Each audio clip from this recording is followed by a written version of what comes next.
सर्वशक्तिमान पिता धन्यवाद करते हैं आज के सुंदर बाइबल दिन के लिए। खुदावन हर एक को बड़ी बरकत दे, आशीष करे। पिता यीशु नाम से मांगती आमीन। हम पढ़ेंगे एस्तर की किताब, पहला अध्याय। राजा शयश और रानी वस्ती। शयश राजा के दिनों में ये बात हुई। ये वही शयश है जो 127 प्रांतों पर अर्थात हिंदुस्तान से लेकर कुछ देश तक राज्य करता था। उन्हीं दिनों में शयश राजा अपनी उस राजगद्दी पर विराजमान था जो शूशन नामक राजगढ़ में थी। वहां उसने अपने राज्य के तीसरे वर्ष में अपने सब हाकिमों और कर्मचारियों को भोज दिया।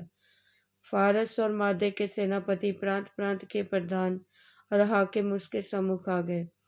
वे उन्हें बहुत दिन तक 180 दिन तक अपने राजसी वैभव का धन और महात्म्य के अनमोल पदार्थ दिखाता रहा।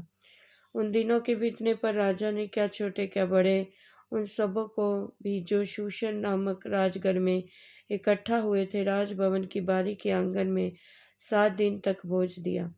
वहाँ के पर्दे श्वेत और नीले सूत के थे और सन और बैंजनी रंग की डोरियों से चांदी के छल्लों में संगमरमर के खंभों से लगे हुए थे और वहाँ की चौकियाँ सोने चांदी की थीं और लाल और श्वेत और पीले और काले संगमरमर के बने हुए फर्श पर धरी हुई थी। उस भोज में राजा के योग्य दाख मधु भिन्न भिन्न रूप से सोने के पात्रों में डालकर राजा की उदारता से बहुतायत के साथ पिलाया जाता था। पीना तो नियम के अनुसार होता था, किसी को विवश करके नहीं पिलाया जाता था, क्योंकि राजा ने अपने भवन के सब भंडारियों को आज्ञा दी थी कि जो अतिथि जैसा चाहे उसके साथ वैसा ही बर्ताव करना। रानी वस्ती ने भी राजा शयश के भवन में स्त्रियों को भोज दिया। 7वें दिन जब राजा का मन दाख मधु में मगन था, तब उसने महुमान, बिजता, हरबोना, बिगता, अबगता, जेतेर और ककस नामक 7 खोजों को जो शयश राजा के सन्मुख सेवा किया करते थे, आज्ञा दी कि रानी वस्ती का राजमुकुट धारण किए हुए राजा के सन्मुख ले आओ, जिससे कि देश देश के लोगों और हाकिमों पर उसकी सुंदरता प्रकट हो जाए, क्योंकि वह देखने में सुंदर थी। खोजों के द्वारा राजा की यह आज्ञा पाकर रानी वस्ती ने आने से इनकार किया। इस पर राजा बड़े क्रोध से जलने लगा। तब राजा ने समय समय का भेद जानने वाले पंडितों से पूछा। राजा तो नीति और न्याय के सब ज्ञानियों से ऐसा ही किया करता था। उसके पास कर्शनाथ, शेतार, अदमाता, तशीश, मिसेर, मर्सना, ममुकान नामक फारस मादे के 7 प्रधान थे, जो राजा का दर्शन करते और राज्य में मुख्य मुख्य पदों पर नियुक्त किए गए थे। राजा ने पूछा, रानी वस्ती के राजा शयश की खोजों द्वारा दिलाई हुई आज्ञा का उल्लंघन किया तो नीति के अनुसार उसके साथ क्या किया जाए?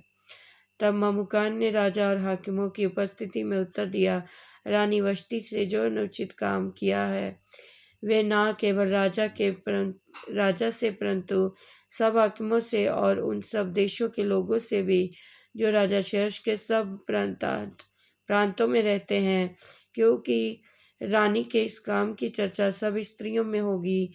और जब ये कहा जाएगा, राजा शयश ने रानी वस्ती को अपने सामने ले आने की आज्ञा दी, परंतु वे ना आई, तब वे अपने अपने पति को तुच्छ जानने लगेगी।